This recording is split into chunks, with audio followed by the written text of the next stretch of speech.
Luis ini Khairul Ilham. Salah satu kontributor TVPN juga, bro. Kamu mau bahas ya bahas. Ya, coba kamu Q&A itulah. Sudah, ini saya jawab ya. Sudah pernah bahas memori alignment? Kalau di ngobrol santai belum pernah. Tapi kalau di tempat lain sudah pernah. Ya, Yang mungkin mau ada pertanyaan tentang itu, silakan.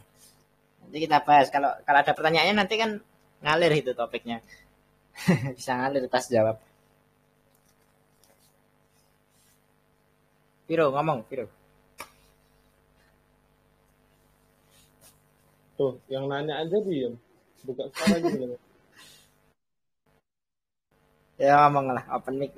Ya kalau nggak mau ngomong, ngetik aja nggak apa-apa sih. Tanya aja, ngetik. Memorial English.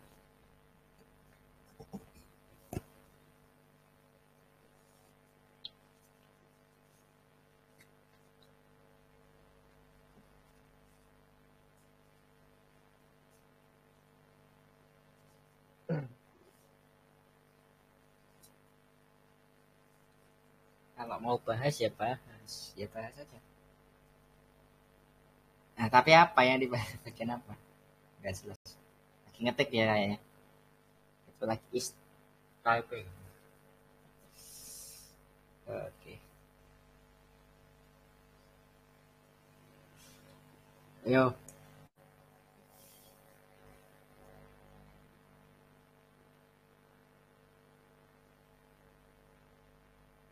Viro ngomong Viro. Halo Viro.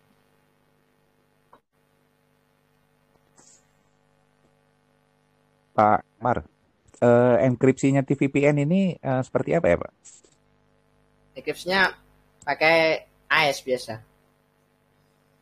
AES ya? Ya. Pak, kalau untuk dibuat usernya ini di nge-root dari ke database itu kira-kira bisa nggak Pak? Bisa. Cuma ya harus ngubah core di TVPN. Bisa sih, masuk akal. Sangat bisa itu. Untuk daftar VPN-nya lewat web gitu kan? Ya bisa dibuat seperti itu bisa. Masuk akal, sangat masuk akal. Pak Mar, ada rencana di port ke BSD nggak Pak? Nggak ada. Saya fokusnya di Linux aja sih. Saya soalnya kan Linux programmer sih. Kalau rekan-rekan tuh malah banyak yang request ke Windows. Cuma saya nggak pernah programming di Windows. API-nya beda banget loh sama yang dulu. Syscall-nya juga beda.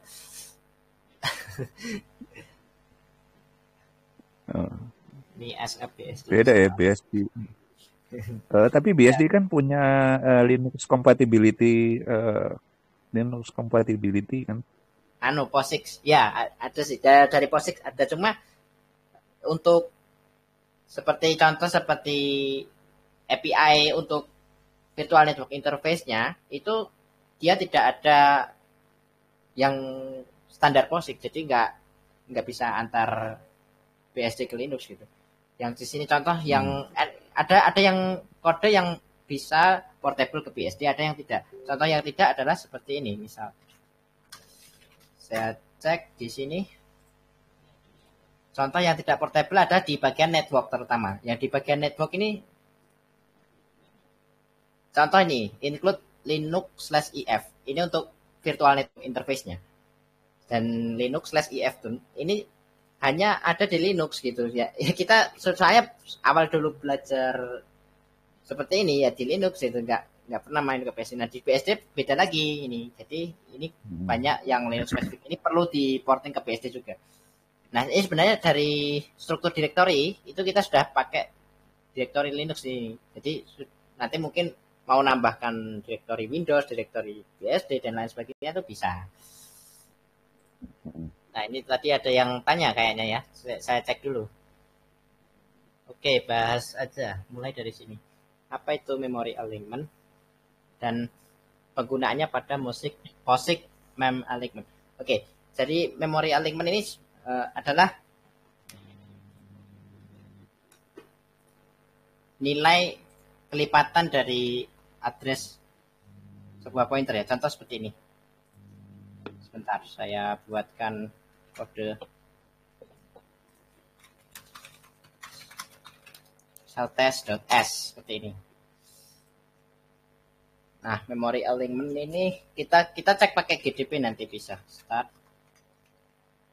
Contoh ya, kenapa alignment itu diperlukan? Karena ada instruksi yang butuh alignment tertentu. Alignment itu kelipatan addressnya. Misal kelipatan addressnya harus kelipatan berapa? Contoh adalah move DGA. Contoh seperti ini. Saya langsung praktek ini live ya, nggak pakai slide. Nah, move DGA, move align integer values. Di sini ukurannya M128, berarti 128 bit itu 16 bytes. Berarti dia butuh alignment 16 bit juga. 16 bytes, 16 bytes bukan 16 bit. Oke, contoh ya. Di sini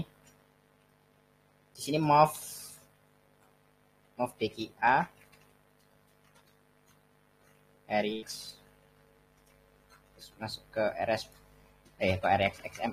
XMM 0 seperti ini ya. Contoh seperti ini, move DGA itu adalah move align, ini harus align ya, alignment pack integer value. Nah, berarti si memory address-nya ini harus kelipatan 16 gitu. Nah, alignment itu adalah kelipatan 16-nya. Jadi apakah contoh seperti ini. Misal 4096. Apakah 4096 itu 16 byte alignment? Tidak. Iya, karena dia kelipatan 16 gitu. Kalau kita cek di sini, misal echo 4096 modulo 16, itu hasilnya 0 karena dia kelipatan 16. Nah,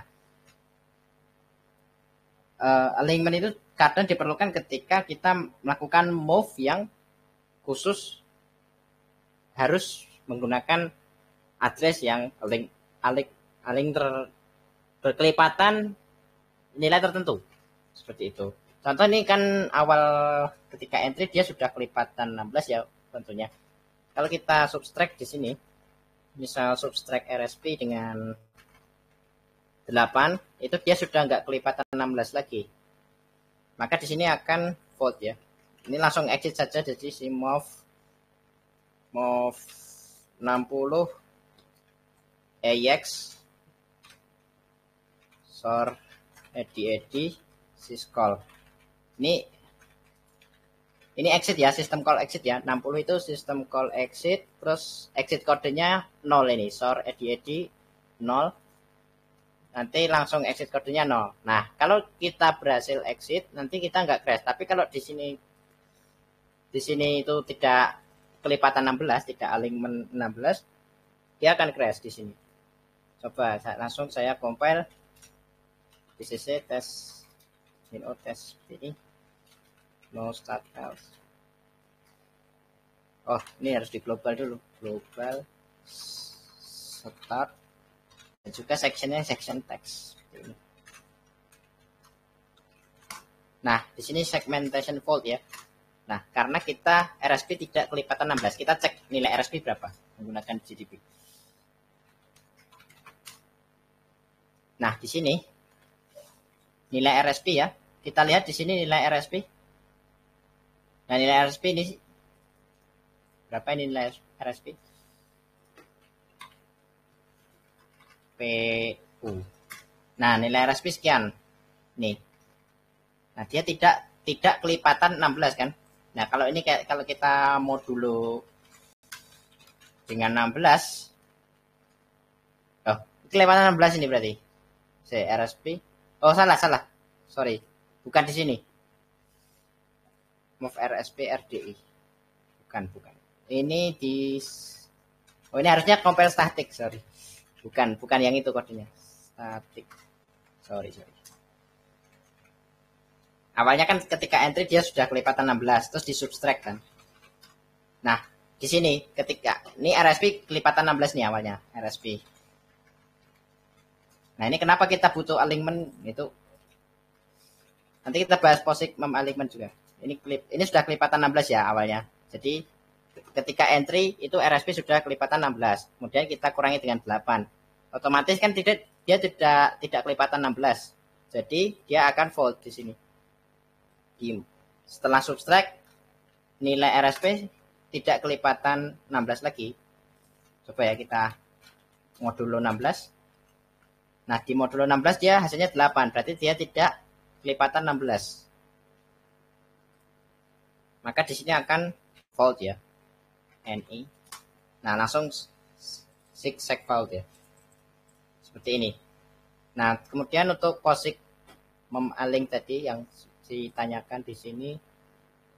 Nah, POSIX memory alignment ini dia adalah sebuah fungsi untuk saya memberikan alokasi memori dengan alignment tertentu. Seperti itu. Ada sih manualnya pastinya. Coba cek ya. POSIX memaling.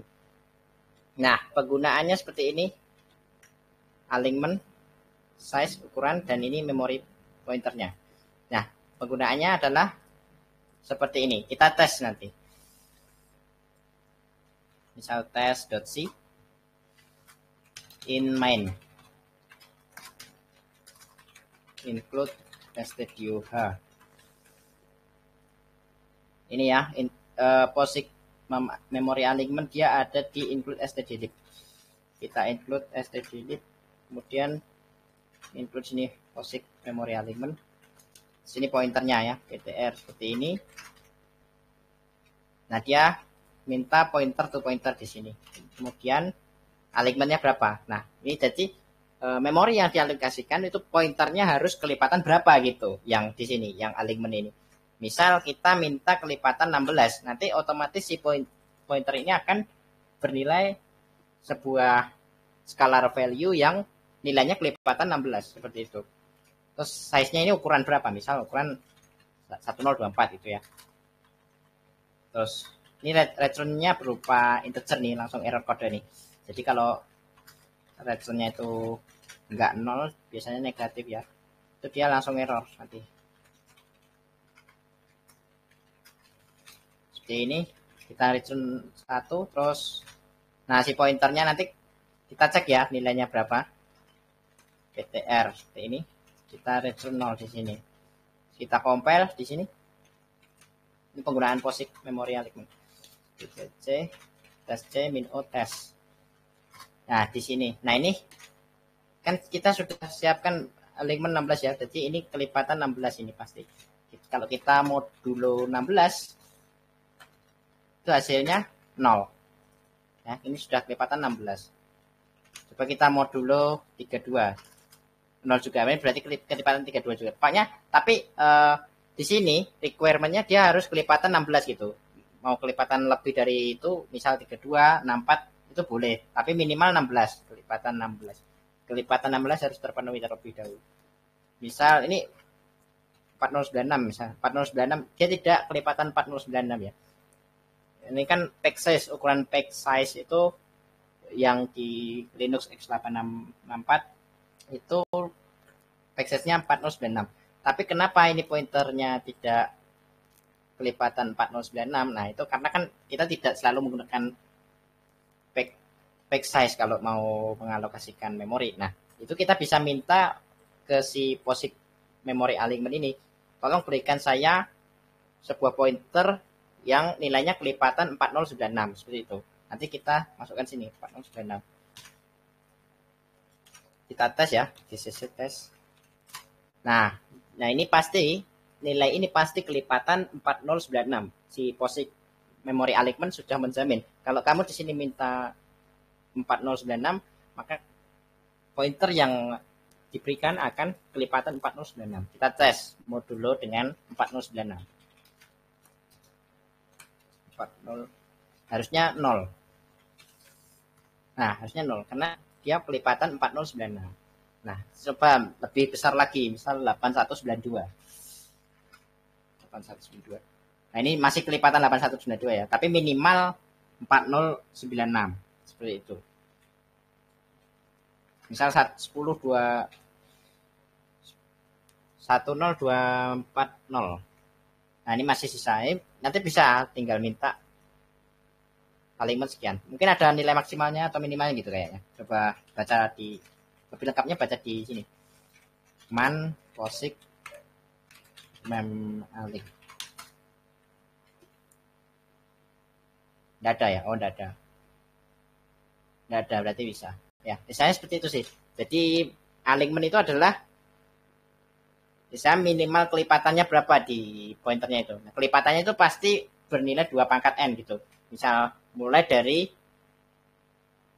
kan kelipatan, misal kelipatan 4. Kalau misal dari 4, terus ada kelipatan lagi 8.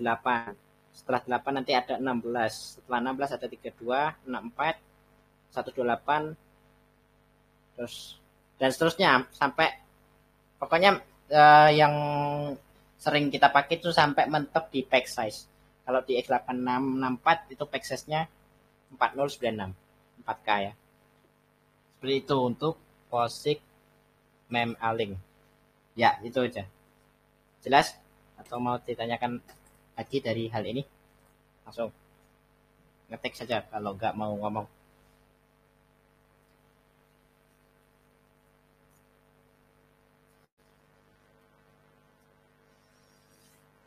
Nih, baru ngetik orang-orang. Biro ngomong lah.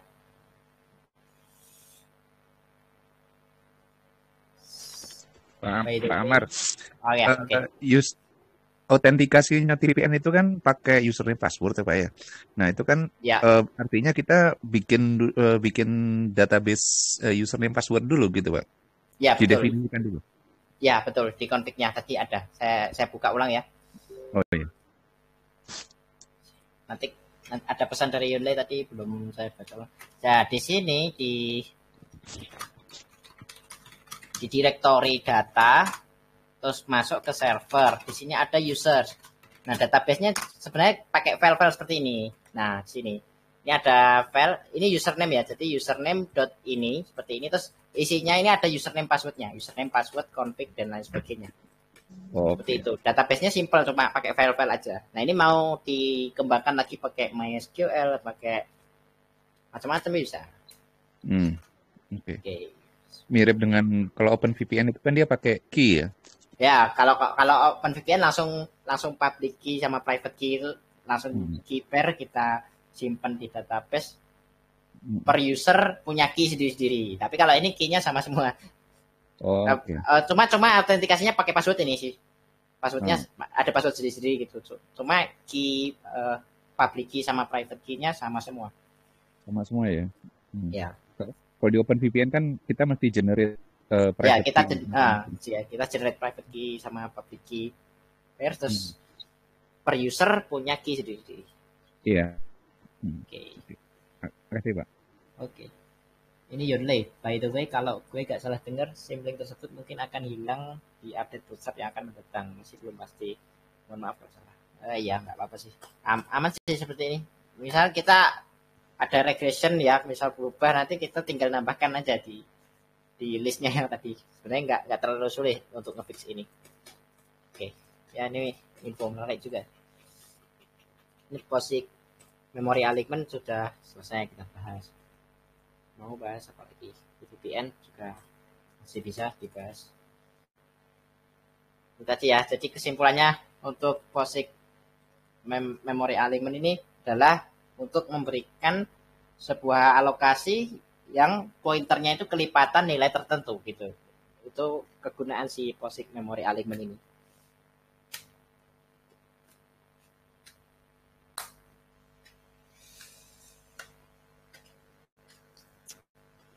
Nah ini Viro juga ngerti nih seperti ini pasti. Kerjanya gini terus. Ayo ngomong.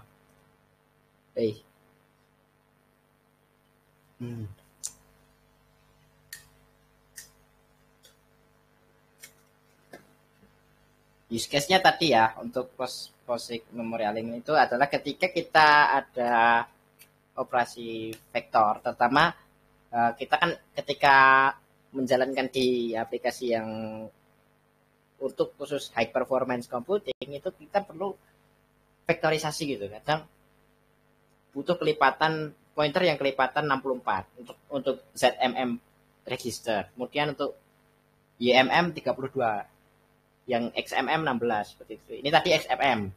XMM. Ini SSE ya, SSE, fitur SSE. Ini salah satu fitur di arsitektur x86 itu ada SSE. Terus kemudian ada AVX. Ya, AVX itu mulai dari 32 bits. 32 bytes alignment. Terus kemudian yang AVX 512 itu dia menggunakan 64 bytes alignment. Nah, itu penting sekali itu dipelajari di high performance computing. Kalau nggak ngerti tentang memory alignment, nggak akan jalan aplikasinya. Pasti crash terus. Ayo, ada yang mau bahas lagi? Mau nanya tentang assembly boleh, tentang perkodingan, coding C, sama C ya. Saya sekarang ngodingnya C terus. PHP juga ngerti ya, PHP itu. Saya dulu soalnya awalnya dulu saya web programmer itu. Saya pakai PHP. Saya sampai sekarang juga masih mahir pakai PHP.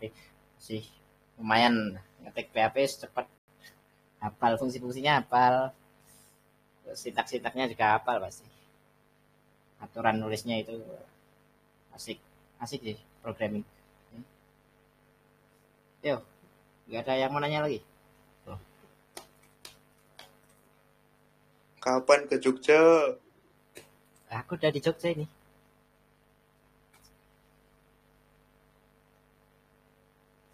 Viro juga di Jogja ini, Viro. Alviro Iskandar. Ngomong.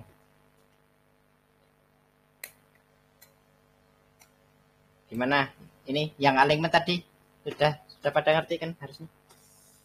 Alignment ini ada hubungannya dengan packing, Pak. Oh, kalau ya ada. Jadi setiap per page itu dia selalu kelipatan ukuran page-nya. Contoh di Linux x8664 itu ukuran page-nya itu 4096. Ya, kemarin debat juga sih sama Viro di sini. Ada sih. Get page size. Coba di sini. Nah, ini.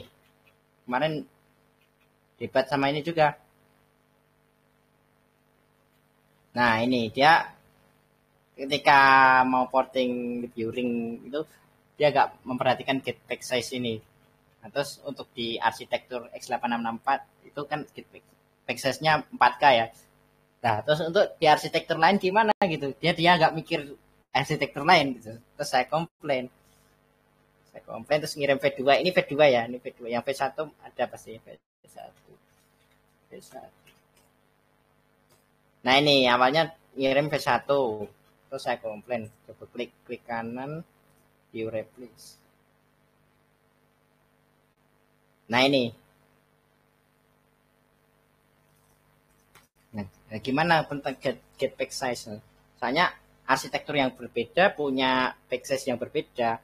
Nah, kamu harus menyediakan generic wrapper yang bisa mengcover semua arsitektur gitu. Nggak boleh merusak arsitektur yang lain gitu.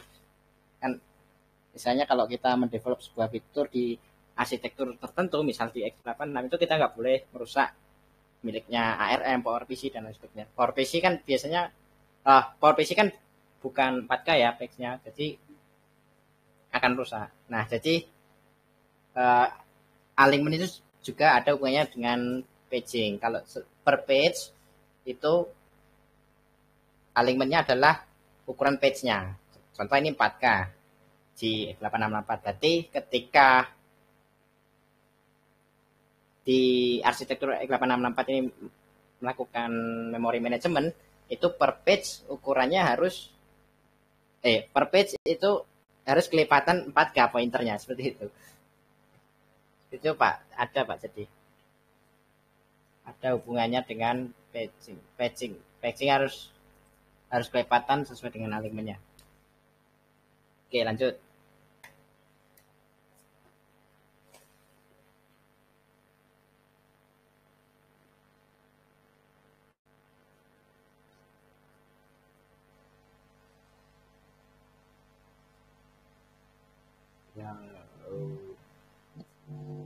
Halo. Halo. In fast ada pertanyaan. Integer fast 32T itu kenapa 64 bit? Kenapa in fast 8T lain sendiri? Apa ya? Nggak tahu saya, belum tahu jawabannya. Coba searching ya. Ini nggak pernah pakai aku integer fast 32T. Ya pernah dengar sih, cuma nggak pernah pakai. Itu apa itu?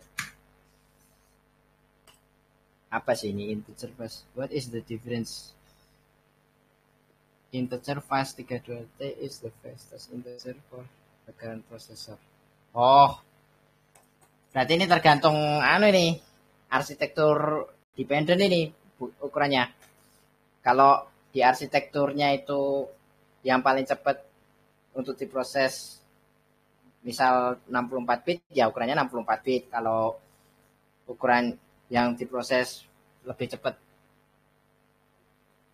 32 bit ya 32 bit. Berarti ini tidak ya, beda arsitektur bisa beda ini tergantung ya. Fast because article that allows each platform specific which are convenient hardware. Nah ini berarti traffic ini berarti fast ini semua tipe yang fast ini berarti tipe yang mengizinkan semua platform itu menggunakan, misalnya dia tipe dev, cuma dia mau mengizinkan platform-platformnya itu menggunakan sesuai dengan hardware-nya yang convenience gitu. Misal kalau di x8664 itu operasi integer lebih cepat menggunakan 64 bit. Nah, maka si fast-nya ini yang fast 32T pakai 64 bit. Mungkin seperti itu ya. Saya nggak terlalu ngerti, soalnya nggak pernah pakai ini juga. Biasanya tiap arsitektur boleh beda ukurannya. Jadi nggak standar ya yang ini.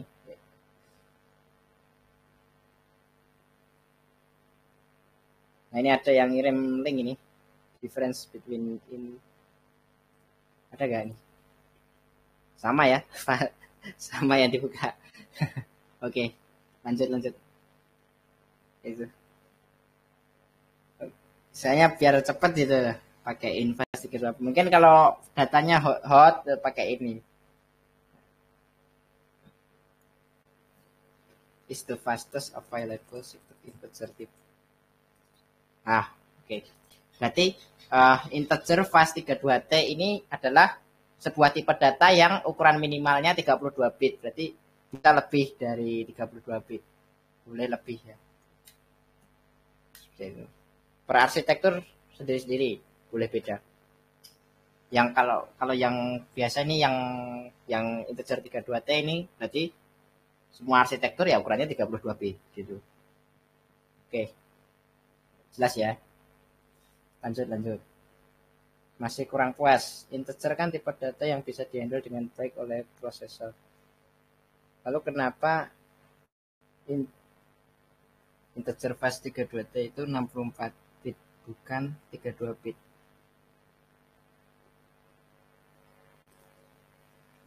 Ya ini perlu benchmark sih, kalau jawabannya misal lebih cepat yang mana itu perlu benchmark. Nggak ngerti saya. Harus ada buktinya gitu. Gimana kalau cuma ngomong aja nggak ngerti. Saya kalau dari sini ya, dari sini dia bilang pokoknya yang paling cepat itu ukurannya berapa gitu di mesinnya itu. Kalau misal hitung-hitungan cepat, lebih cepat 64 bit berarti ya ukurannya mesti fast. Integer fast 32 ini berarti ukurannya 64 bit. Ya, kita buktikan saja ya di sini. Cek ya. Masih sama kan? Oke, belum ada pertanyaan. Ya, kita cek ukurannya berapa nih? Printf pakai Z. Size of integer fast 32T. Ini ya. Kita cek. std integer. Nah. Berapakah ukurannya? Yang ini. GCC 8 ya. Berarti 64 bit ya ukurannya ya. Coba kalau kita compile pakai M32. Jadi compile 32 bit itu. Berapa ukurannya? Nah, ketika dikompil ke binary yang 32 bit, ternyata ukurannya cuma 4 gitu. Jadi beda ya per arsitektur gitu. Ini kan GCC saya itu 64 bit.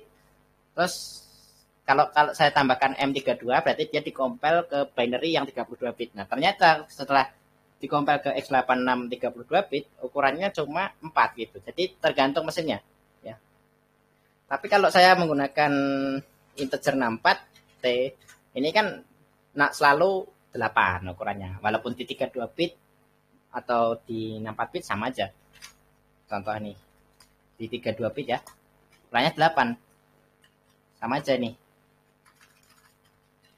8 ya. Jadi sudah terbukti berarti menurut si pembuatnya yang si std integer ini ternyata untuk kalkulasi di x8664 itu 64 bit lebih cepat menggunakan 64 bit. Terbukti dari integer FAST32 ukurannya 64 bit. Tapi kalau dipindah ke arsitektur x86 yang 32 bit ukurannya tetap 32 bit. Seperti itu. Jelas ini harusnya. Apalagi?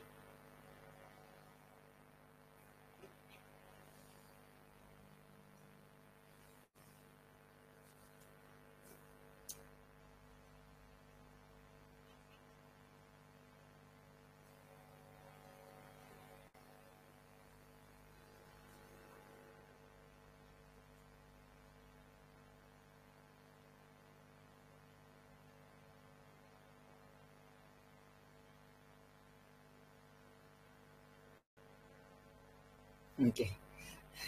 Lihat orang chattingan nih. Oke, lanjut. Gimana? Apalagi yang mau ditanyakan? Lain. Gimana yang lain? Kepala aku agak pusing nggak? Oh. Minum. Kurang minum itu biasanya. Ya, mungkin Mbak.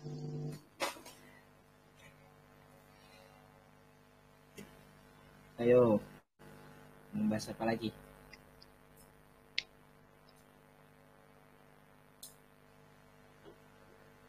Yuk Q&A, open Q&A, pertanyaan silakan.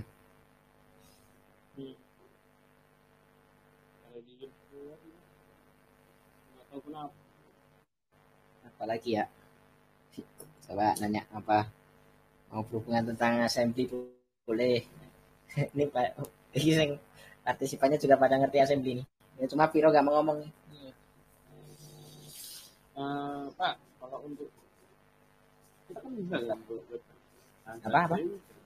Buat web pakai C. Bisa, buat web pakai C bisa. Nah, untuk deploy-nya itu Deploy-nya ya harus compile gitu. Ada framework-nya juga sih, pakai namanya Core IO. Iya, saya tunjukkan Core. Ini sambil nunggu pertanyaan ya. Sambil nunggu pertanyaan kita cek Core IO. Nah, Core IO ini salah satu framework untuk membuat web menggunakan bahasa C ya. Seperti ini contoh pembuatan dari bahasa C ini contohnya. Seperti ini. Ini ada dokumentasinya juga mau membuat seperti apa itu di sini lumayan sih. Saya dulu pernah pakai ini. Lumayan. Ini ada arsitekturnya seperti ini.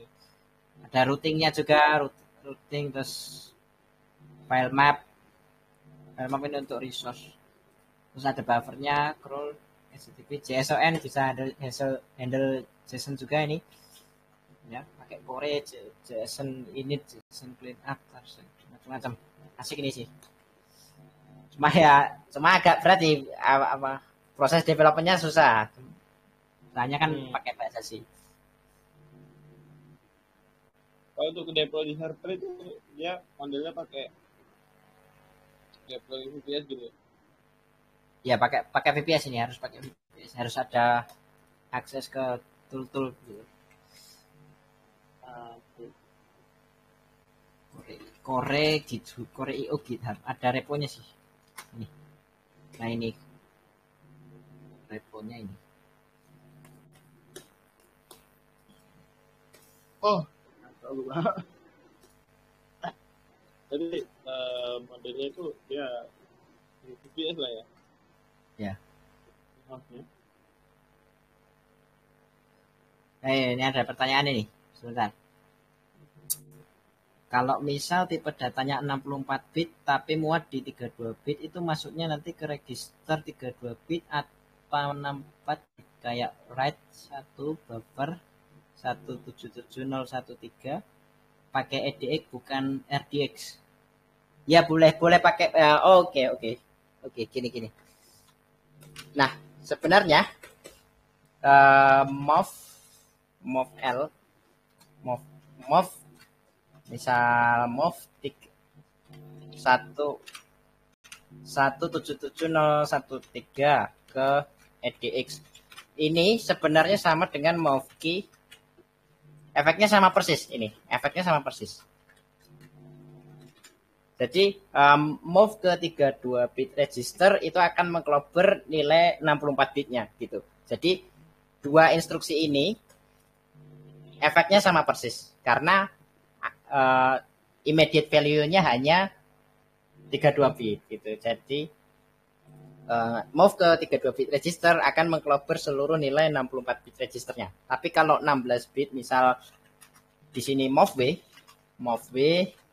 misal 1024 ke EDX ke DX berarti dia hanya mengklober nilai 64 bit bawahnya aja gitu. Kalau ke khusus 32 bit akan mengklober 64 bit juga. Jadi ini ya, move ke EDX dan move ke RDX kalau angkanya itu di bawah 64 bit efeknya sama persis. Jadi ini ya saya bahas tadi gini.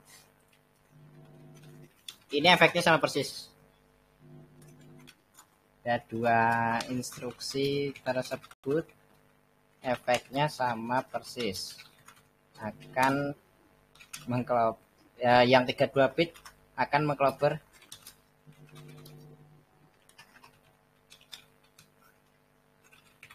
nilai 64 bitnya gitu.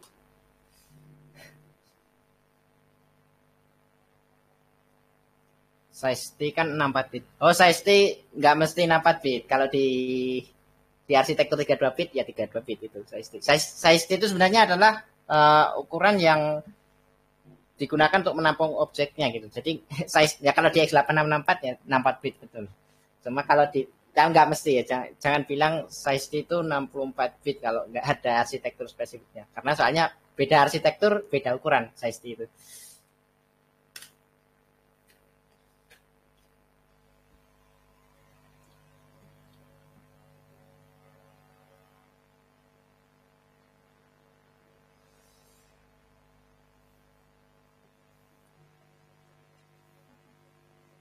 Oke, nunggu yang lain, yang nunggu pertanyaan lagi.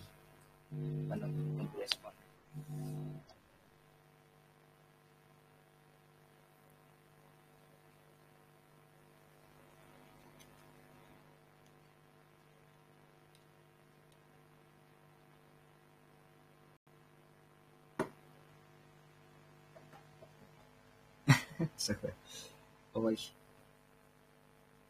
Cruise number. Angka apa ini?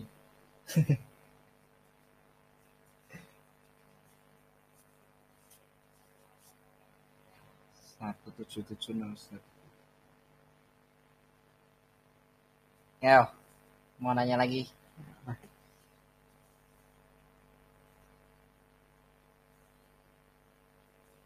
Oke.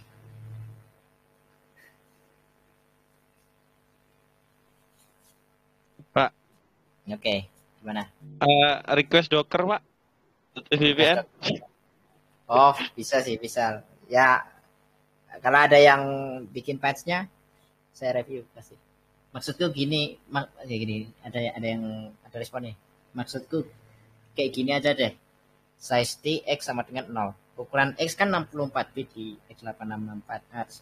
Kalau misal mau melakukan operasi aritmatika, nanti si compiler masuknya 32 bit atau 64 bit. Oh, kalau aritmatika pasti sesuai ukuran tipenya. Tapi kalau move itu tidak. Jadi kalau aritmatika pasti pakai RDX misalkan di Itu misalkan registernya RDX dipakai RDX, nggak pakai EDX. Kecuali kalau memang itu fit di 32 bit terus mau move ya, saya mau move aja gitu, nggak perlu pakai RDX itu. Kalau move dan nilainya di bawah 64 bit itu paketnya 32 bit cukup.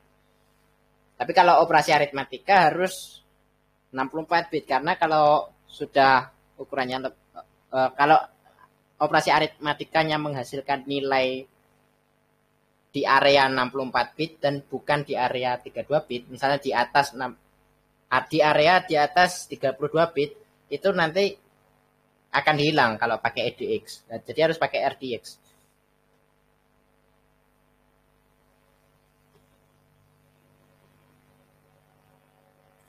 Misal nih ya, misalkan move AX 1, move ED 1, terus move RSI, pointer string, terus move EDX 100.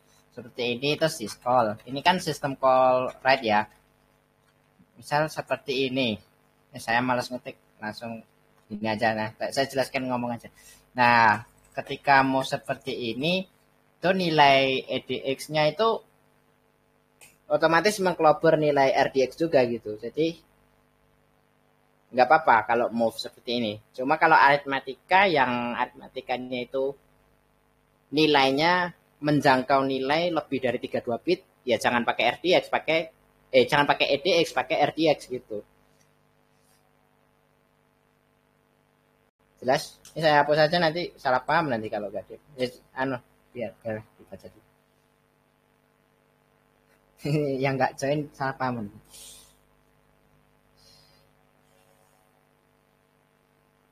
Jelas?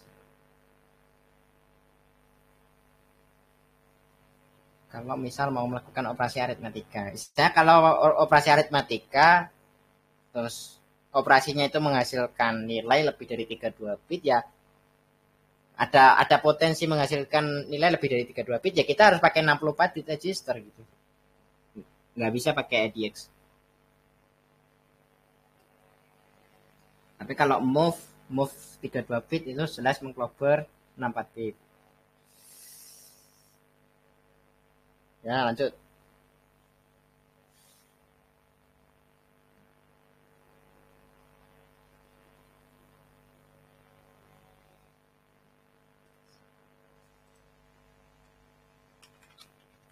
Penjelasan di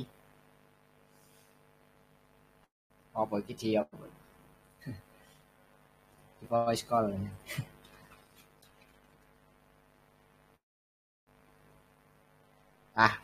Hapus. Nah, tadi gimana Pak? Apa? Yang gimana? Docker. Oke, untuk Docker memang belum ada, cuma bisa sih kalau ada yang mau membuat itu, saya akan mereview patchetnya. Gitu. Oke Pak. Karena kan gini Pak. Mungkin banyak yang nggak bisa beli server luar kan. Misalnya dari US atau Singapura gitu kan. Dan kemungkinan kalau ada Dockernya bisa di host kayak di from Highway, Heroku gitu kan, support Docker gitu kan. So, ya kemungkinan bisa. Ya. Jadi kan bisa kayak numpang lah.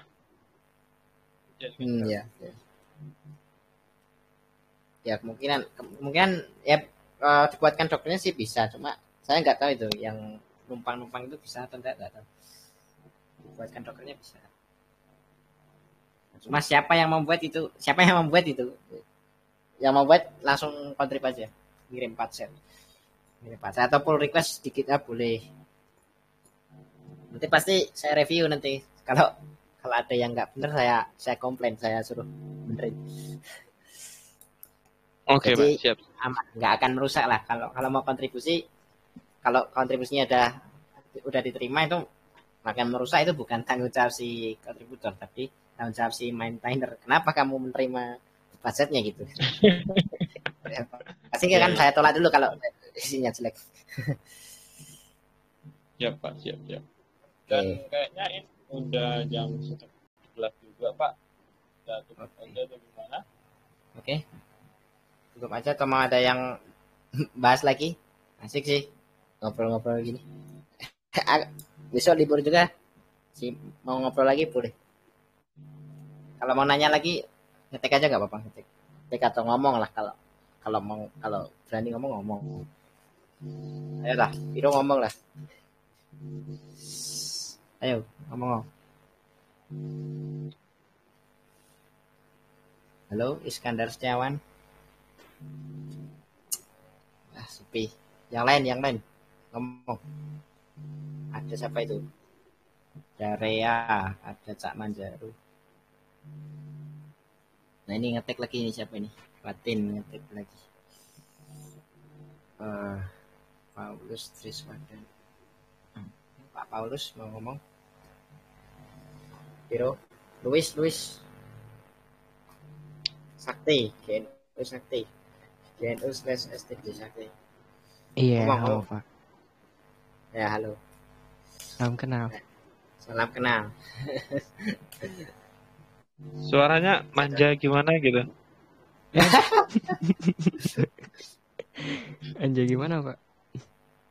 Ya gitu lah, manja gimana? Gitu lah. Oh, ini ada yang minta ngomong nih. Halo Pak Haidar.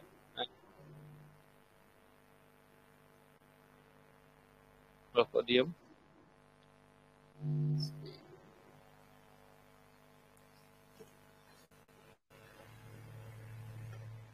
Lah.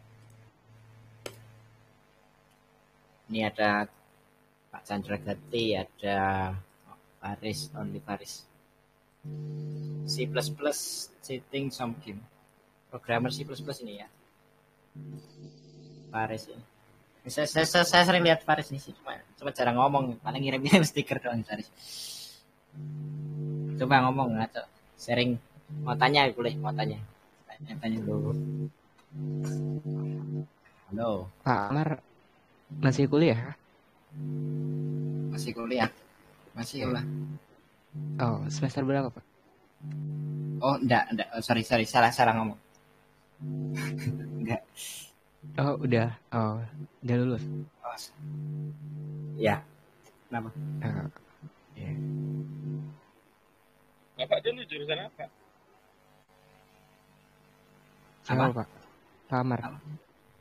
Bapak Iya, Pak dulu Amar jurusan apa? Oh, saya informatika.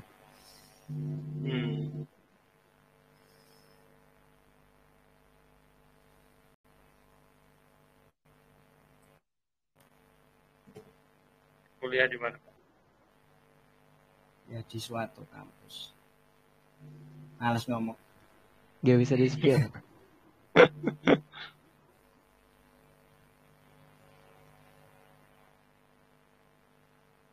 Udah berapa lama Bapak ngasain bahasa Cek?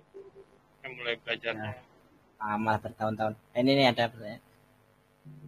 Section data, gak tahu namanya apa buat pakai Diki. Kalau intinya 64 bit 123456. Start of ya aman. Move AX.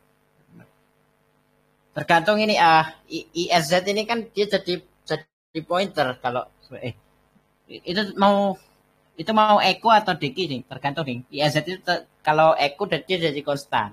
Jadi konstan aman sih kalau konstan. Cuma kalau deki dia jadi pointer. Pointer tergantung, kalau di X8664 ya 64 bit harus pakai REX. Immediate-nya.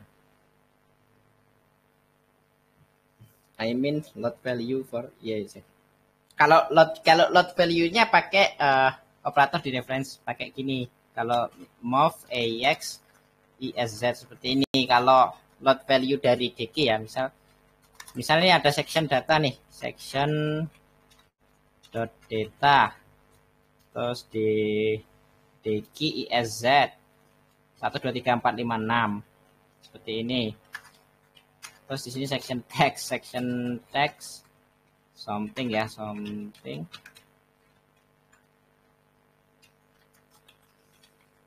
seperti ini. Nah, seperti ini. Seperti ini dia boleh seperti ini. Dia ambil 32 bit gitu. Cuma kalau yang ISZ-nya sendiri, dia kan menjadi sebuah pointer. Si ISZ-nya ini. ISZ-nya ini dia memory address gitu. Terus di reference kan, pakai di reference operator. Si kurung sikunya itu di reference. Jelas? Jelas. Ayolah ngomong. Gak tahu namanya apa. Intinya 64 bit.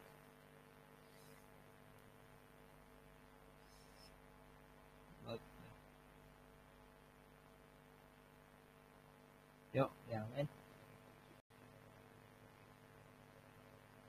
Oh, berarti misal ukuran data yang dialokasikan di memori 64 bit tapi muat di 32 bit, nggak apa-apa ya? Nggak apa-apa.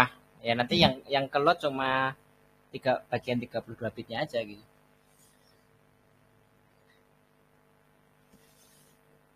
Oke. Okay. Nice. Lanjut. Siapa ini namanya pakai pakai simbol ini siapa? Nggak kenal.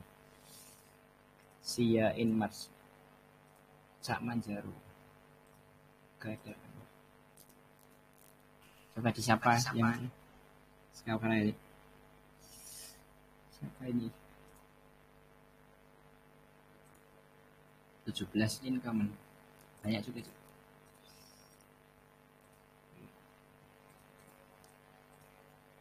Apa ini?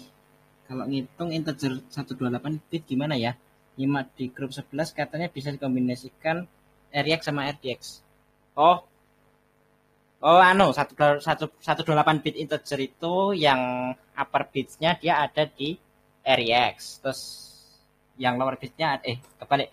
Lower bitsnya ada di RX, yang upper bitsnya ada di RDX. Jadi yang RX isinya adalah bagian bawah, 64 bit bagian bawahnya. Terus yang RDX itu 64 bit bagian atasnya.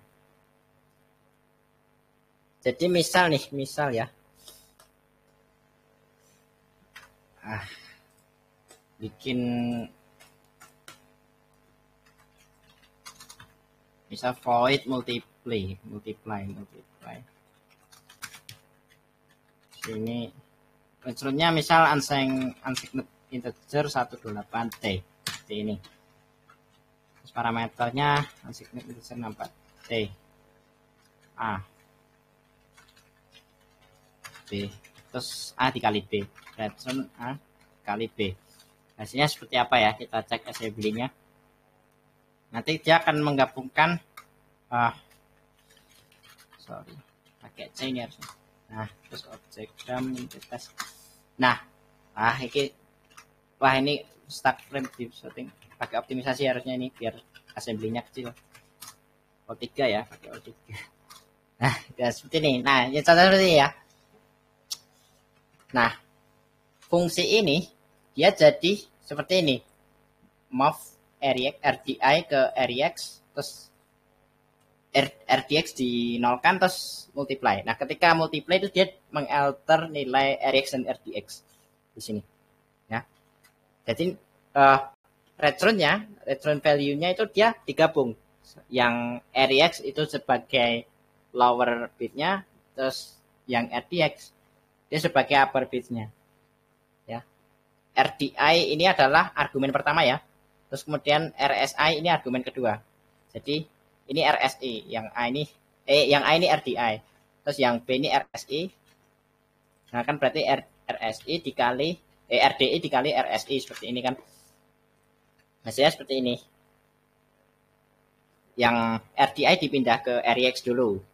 Nah, nanti yang EDX-nya ini nanti upper bit-nya. Upper bit-nya akan dialter oleh instruksi imul ini. Nah, tapi kita zerokan dulu RDX-nya. Pakai SOR. Nah, kalau SOR dengan nilai yang sama itu hasilnya 0. Misal SOR 1 itu kan hasilnya 0. 5 SOR 5 hasilnya 0. Pokoknya SOR dengan angka yang sama itu hasilnya 0. Terus kemudian imul ini perkalian ya. Saya multiply itu perkalian. Kita kali nilai RX dikali dengan RSI. Nah, RX tadi nilainya dari RDI. RDI ini argumen pertama. Sini. Seperti itu. Jadi bisa ya. Jadi di arsitektur x8664 64 bit itu dia bisa memiliki integer 128 bit secara natif ya. Jadi nggak pakai ekstra tambahan macam-macam, nggak pakai ekstra tambahan library macam-macam, tapi dari konvensinya sendiri dia sudah support. Caranya dengan menggabungkan register REX dengan RDX seperti itu bisa. Masuk akal ini ya, bisa ya. Ini kalau dicek maksud imul ini ada di balik loader. Ini. Nah ini kan dia RDX sama RX ya, digabung hasilnya. Jadi perkalian seperti ini dia digabungkan nilai RX digabung dengan RDX. Yang RX ini adalah lower bitnya, yang RDX ini upper bitnya. Seperti itu bisa. Lanjut lagi. Kalau ngitung, oh ini sama ya masih yang tadi. Oh, sudah jelas ini ya. Jadi bisa digabung RX dengan RDX jadi 128 bit. Format specifiernya gimana kalau benar? Nggak ada. Saya ini sekarang belum ada, nggak ada format specifier untuk 128 bit, nggak ada. Setahu saya nggak ada.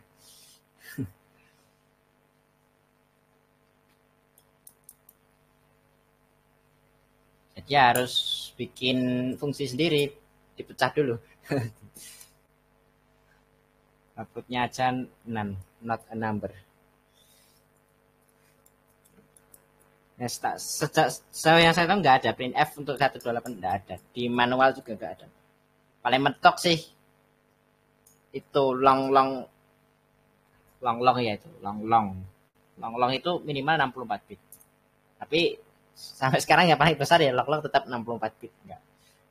Unsigned long yang LL itu 60 itu minimal 64 bit long. Tapi kalau long sendiri itu di x8664 yang di Linux itu udah 64 bit. Jadi long dan long sama di Linux x8664.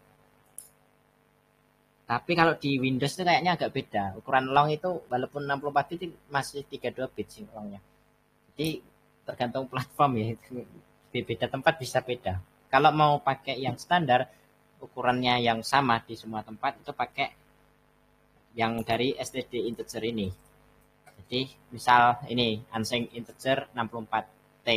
Seperti ini dia akan selalu sama 64 bit terusnya. Begitu. Jelas ya untuk ini. Hitung integer 128. Oke, lanjut.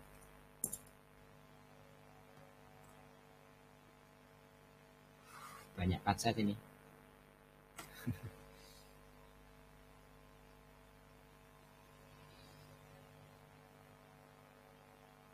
Silahkan. Ada yang mau nanya lagi? Ada yang gabung sama Z.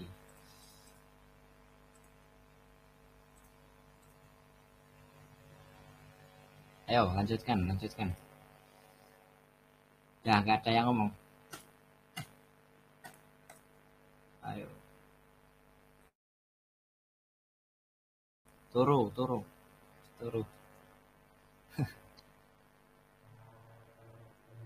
Pak, itu kalau di Linux biasanya pakai apa ya? Itu untuk ngetik.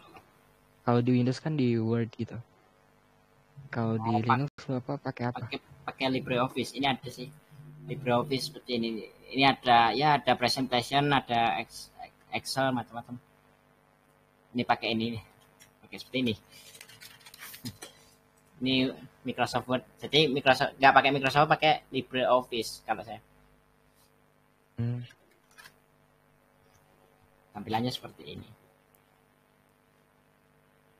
Saya jarang pakai sih. Sudah nggak pakai gini. Saya biasanya bikin laporan pakai latex. Ini latex. Ada online compilernya juga sih. Saya bikin online compiler ini. Jadi misal bikin laporan, bikin ya macam-macam. Ya tulisan matematika gini pakai latex, enak banget. Dan cuma ya serasa ngoding juga, ngode-kode terus dikompil gambarnya seperti apa hasilnya itu. Bisa jadi PDF juga, bisa jadi PNG, bisa jadi PDF.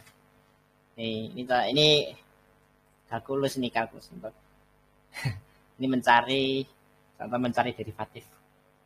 Cari derivatif dari X pangkat X. Itu harus pakai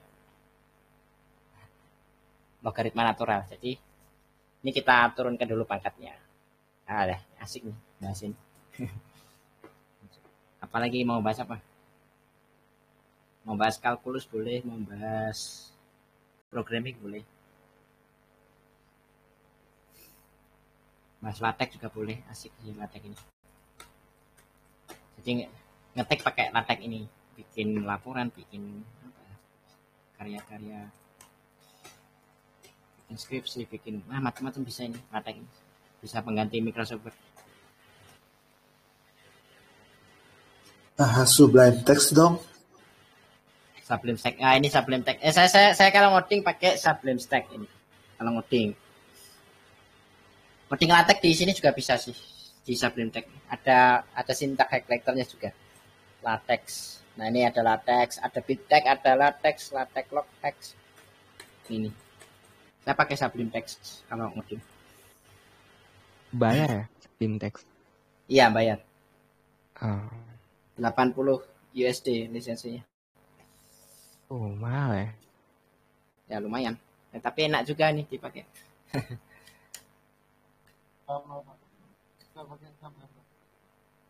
Apa? Kurang dengar suara. Aku juga pakai Sublime sih. Nah ya, enak ini Sublime. Ringan. Iya. Lebih ringan, lebih nyantai juga pakai itu. Kalau pakai VS Code gitu kan, itu kadang terlalu berat di ekstensi. Ya fiturnya ekstensi gampang banget install ekstensi di VS Code itu kayak orang belanja itu. Kalau di Sublime simple ya. Ya seperti saya kan nggak terlalu butuh itu kan. Paling ngoding C terus compile ya juga nggak pakai IDE kayak di Visual Studio, Android Studio itu kan mau compile mewah banget itu peralatannya. Kalau saya ya pakai Makefile aja gitu. Buka terminal ketik Make gitu. Udah. Nah. Saya ngompel kernel itu. Tiap minggu kan ada rilis baru itu kan ngompel kernel. Kan saya juga ngerjain proyek-proyek yang berhubungan dengan kernel soalnya. Kontribusi juga saya ke Linux kernel itu. Asik sih. Sama Viro ini juga nih, dia Linux kernel programmer itu. Nah, ini bionya juga Linux kernel programmer.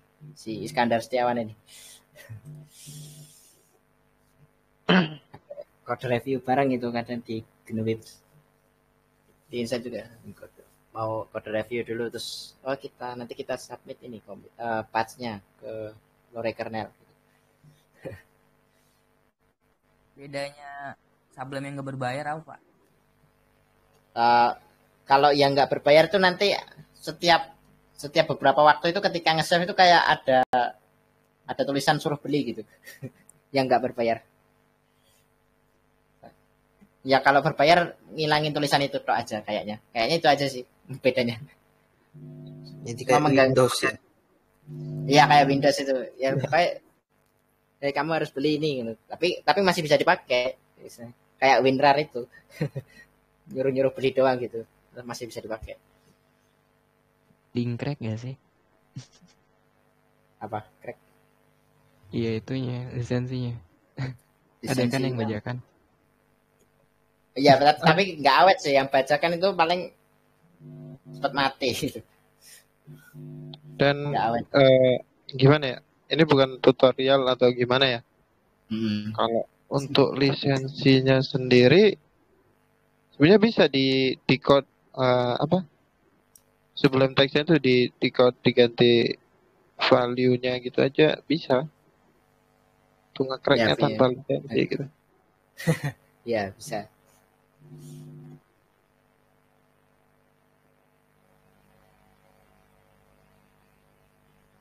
Pak, kita akhiri dulu ya Pak. Atau aku Oke. duluan ya? Oh ya, Nah. ya duluan nggak apa sih. Kali aja masih ada yang mau nongkrong. Boleh. Oke. Oke. Ya udah, aku duluan Pak. Recordnya dimatikan atau dilanjutkan aja? Matikan aja. Atau Udah Bapak gak yang penting. matikan? Oke, saya matikan. Bisa nggak? Mana? Oh bisa.